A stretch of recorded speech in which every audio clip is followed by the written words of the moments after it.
8 octobre 2025, peuple d'Afrique, nous sommes de retour au Mali. Nous sommes de retour au pays. Merci beaucoup. Merci pour votre accompagnement. Merci pour vos bénédictions. Nous saluons également les autorités du Venezuela qui nous ont accueillis à bras ouverts. Nous saluons les collègues depuis Caracas qui étaient là avec nous. Merci beaucoup. Nous avons visité beaucoup d'endroits, des sites très importants du pays. Merci. Merci tout simplement. C'est l'union des peuples libres.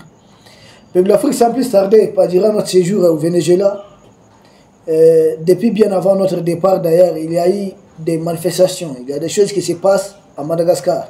Et nous avons jugé nécessaire d'en parler avec vous, comprendre les enjeux. Pourquoi toutes ces manifestations du côté de Madagascar, qui sont derrière ces manifestations et quelles peuvent être les issues possibles.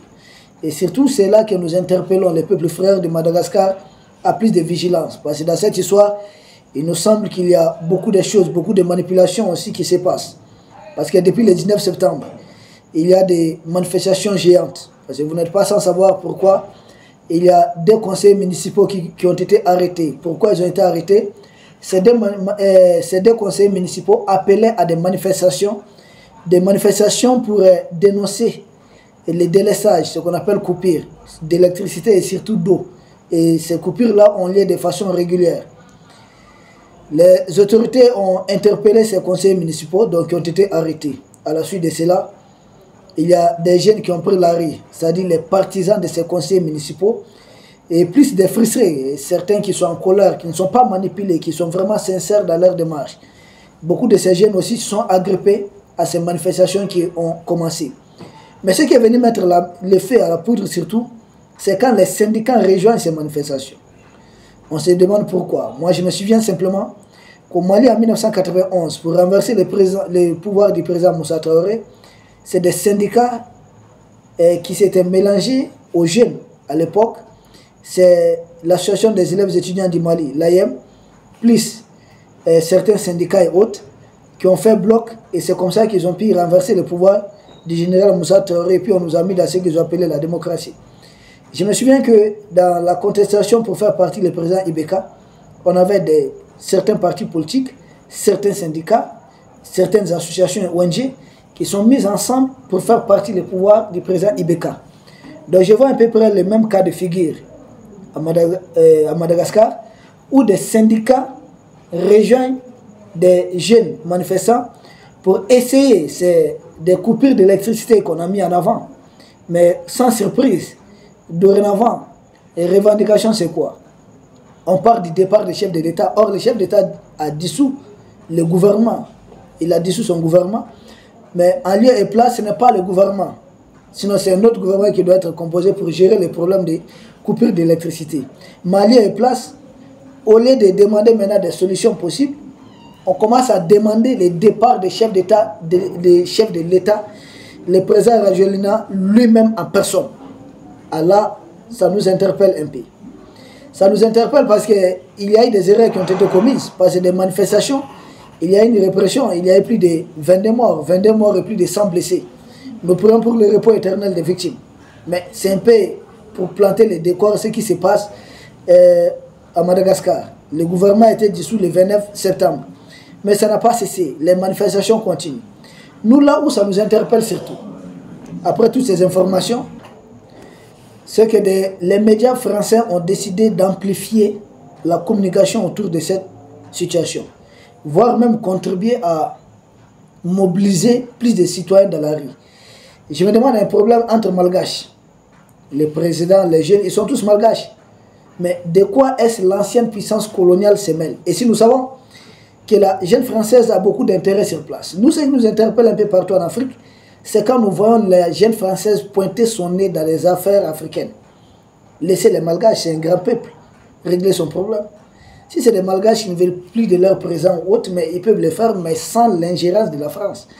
Mais ce que nous voyons, c'est que la jeune française est en train de s'impliquer à beaucoup de niveaux. Et nous avons 6 arguments pour nous conforter dans notre thèse. Premier argument, c'est que l'actuel président de Madagascar a des relations étroites avec la Russie. Et nous savons, ça ne plaît pas du tout à Emmanuel Macron. Lui, qui a pour ennemi juré partout en Afrique, la Russie. Or, le président actuel de Madagascar, il a des relations étroites avec la Russie. Et si, le deuxième point qui nous interpelle, les manifestations sont parties à cause des délestages, coupures régulières d'électricité et de l'eau. Or, nous savons que la France a encore beaucoup d'intérêts, beaucoup d'entreprises dans le pays, et là n'est pas le problème. Mais c'est que les informations qui nous parviennent, il y a un sabotage en règle, c'est-à-dire c'est bien planifié.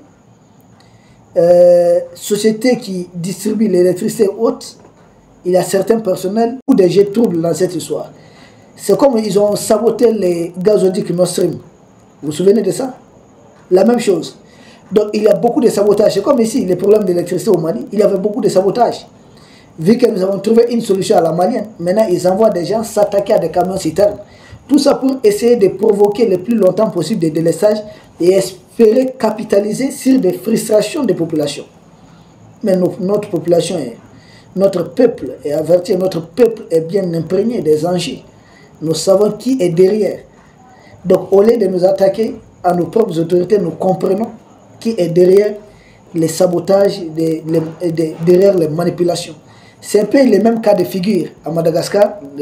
Ces coupures-là ne sont pas le fait du hasard. Il y a des enjeux, il y a des choses, il y a des mains cachées derrière. Provoquer ces coupures, continuer de les entretenir pour créer une frustration populaire et faire descendre le monde dans la rue. C'est un peu ce qui se passe. Surtout que cela intervient dans le contexte de la fin du contrat. Vous vous souvenez de la loi AGOA? C'est une loi que les États-Unis ont prise, les États-Unis ont en commun avec beaucoup de pays de l'Afrique de l'Est. C'est des mesures préférentielles en termes de commerce, ce qui avantage beaucoup de ces pays. Or, avec le Madagascar, cela est arrivé à terme le 30 septembre. Le 30 septembre, et entre-temps, les États-Unis hésitent à renouveler. Et cela crée évidemment un vide, ça crée des difficultés économiques. Et c'est le moment que la junte française aussi a choisi pour s'immiscer dans les affaires internes de Madagascar. Et si nous savons surtout que le président malgache, il est traité par certaines puissances impérialistes comme de complotistes. N'oubliez pas son histoire avec le Covid. C'est l'un des premiers présidents au monde à dire qu'il n'est pas d'accord avec cette histoire de Covid et que lui, il va traiter ça avec des plantes traditionnelles. Une façon de dire que le président malgache avait défié ce qu'ils appellent l'Organisation mondiale de la santé.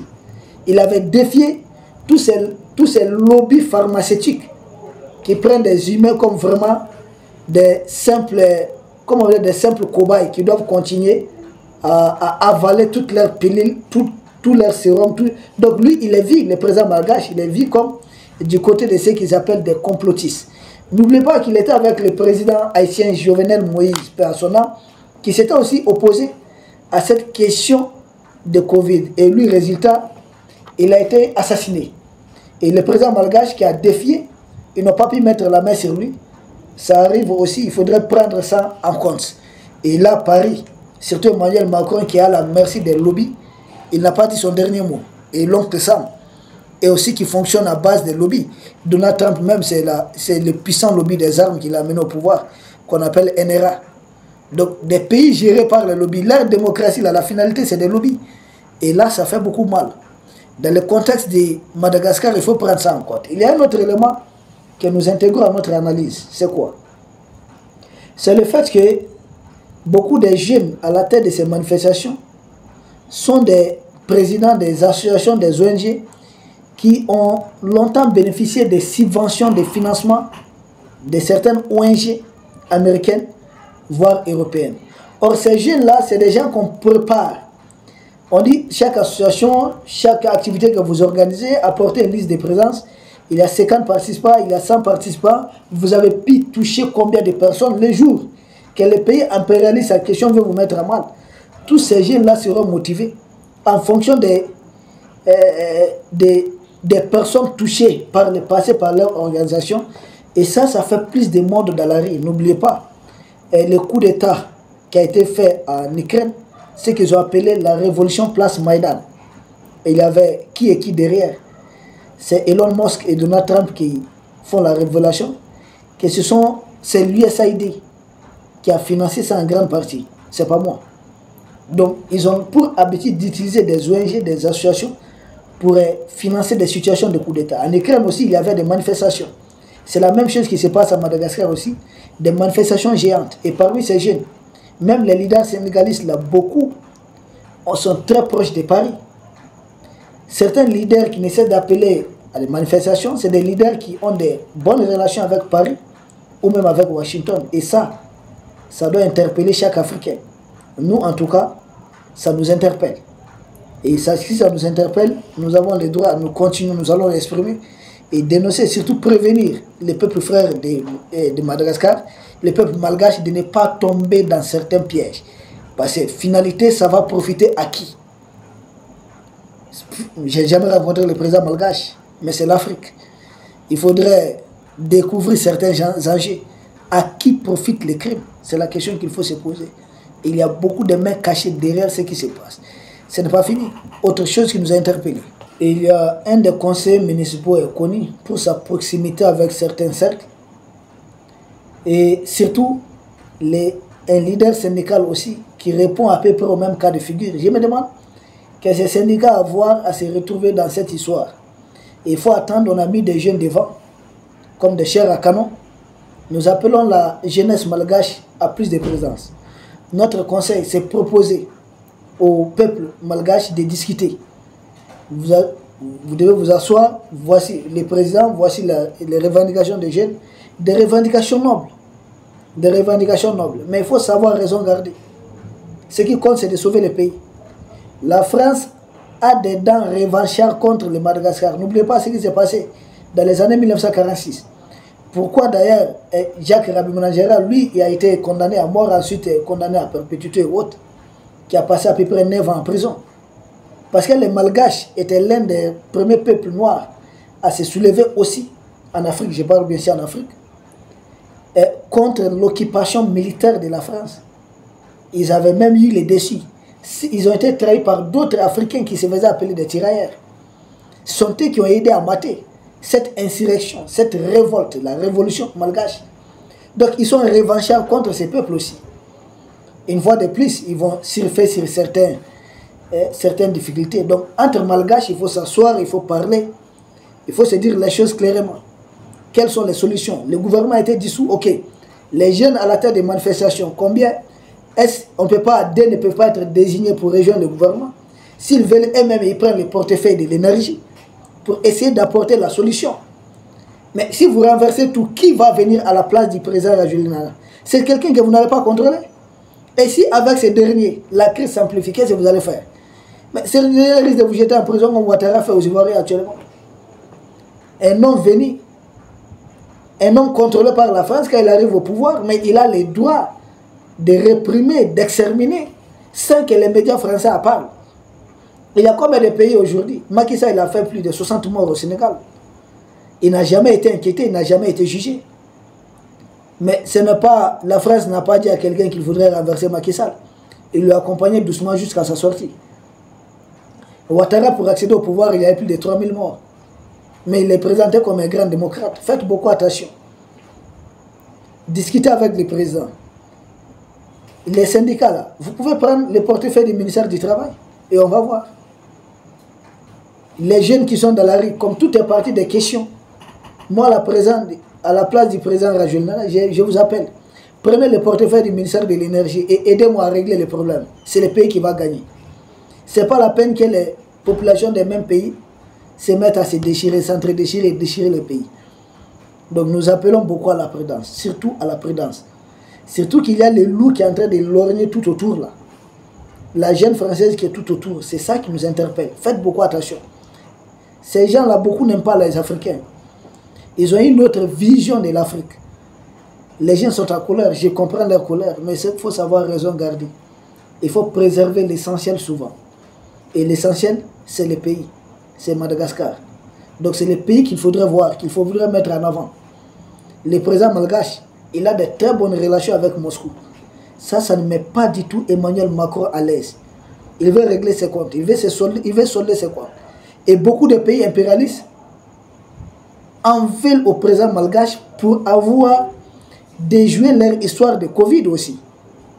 Ils ont des dents contre lui. ce n'est pas au peuple malgache de la battre aussi facilement.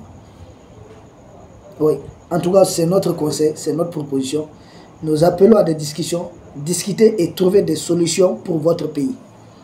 Président, faites ouverture, appelez ces jeunes-là, faites des choses ensemble, dirigez, sauvez votre pays. Ne permettez pas qu'un valet de la France vienne à la tête de votre pays. Parce qu'il va s'éterniser au pouvoir et vous ne pourrez plus les toucher, ils seraient intouchables. Les impérialistes sont comme ça. Peuple d'Afrique, nous vous remercions et nous espérons vous retrouver demain pour un autre sujet au sommet de l'actualité. Merci.